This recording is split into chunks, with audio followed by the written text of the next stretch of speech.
you probably noticed I don't feel about that war the way we were told we were supposed to feel about that war, the way we were ordered and instructed by the United States government to feel about that war. You see, I'll tell you, my mind doesn't work that way. I got this real moron thing I do. It's called thinking. And I'm not a very good American because I like to form my own opinions. I don't just roll over when I'm told to. Sad to say, most Americans just roll over on command. Not me. I have certain rules I live by. My first rule, I don't believe anything the government tells me. Nothing.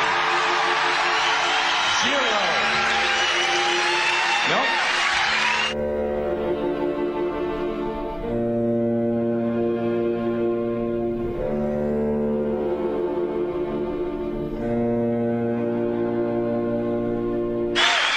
And I don't take very seriously the media or the press in this country, who in the case of the Persian Gulf War were nothing more than unpaid employees of the Department of Defense, and who most of the time function as kind of an unofficial public relations agency for the United States government.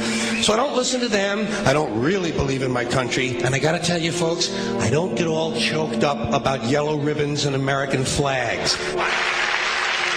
Now, to balance the scale, I'd like to talk about some things that bring us together. Things that point out our similarities instead of our differences. Because that's all you ever hear about in this country is our differences. That's all the media and the politicians are ever talking about, the things that separate us, things that make us different from one another. That's the way the ruling class operates in any society. They try to divide the rest of the people. They keep the lower and the middle classes fighting with each other so that they, the rich, can run off with all the fucking money. Fairly simple thing happens to work. You know, anything different, that's what they're going to talk about. Race, religion, ethnic and national background, jobs, income, education, social status, sexuality, anything you can do, keep us fighting with each other so that they can keep going to the bank. You know how I describe the economic and social classes in this country? The upper class keeps all of the money, pays none of the taxes. The middle class pays all of the taxes, does all of the work. The poor are there just to scare the shit out of the middle class. Keep them showing up at those jobs.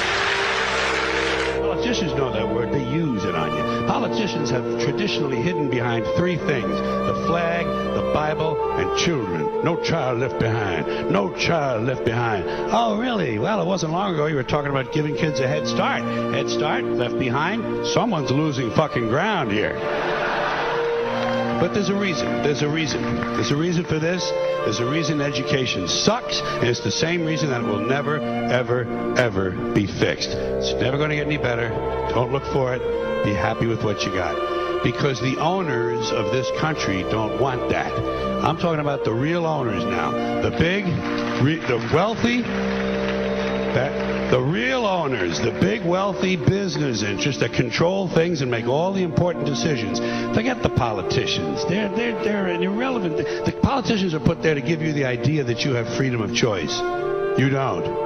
You have no choice. You have owners. They own you. They own everything. They own all the important land. They own and control the corporations. They've long since bought and paid for the Senate, the Congress, the state houses, the city halls. They got the judges in their back pockets, and they own all the big all the big media companies. So they control just about all of the news and information you get to hear. They got you by the balls.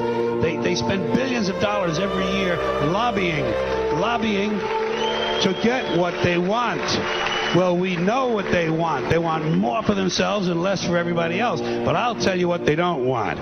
They don't want a population of citizens capable of critical thinking. They don't want well-informed, well-educated people capable of critical thinking. They're not interested in that. That doesn't help them. That's against their interest. That's right. You know something? They don't want people who are smart enough to sit around the kitchen table and figure out how badly they're getting fucked by a system that threw them overboard 30 fucking years ago. They don't want that. You know what they want? They want obedient workers. Obedient workers.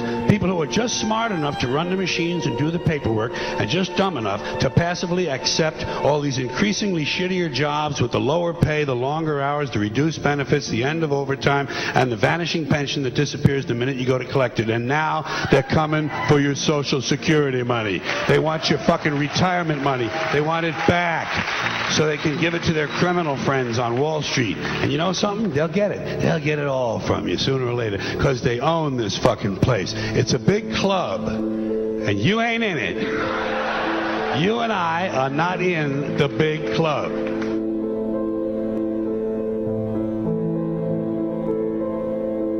The greatest form of control is where you think you're free when you're being fundamentally manipulated and dictated to. One form of dictatorship is being in a prison cell and you can see the bars and touch it. The other one is sitting in a prison cell but you can't see the bar, you think you're free. What the human race is suffering from is mass hypnosis. We are being hypnotized by people like this.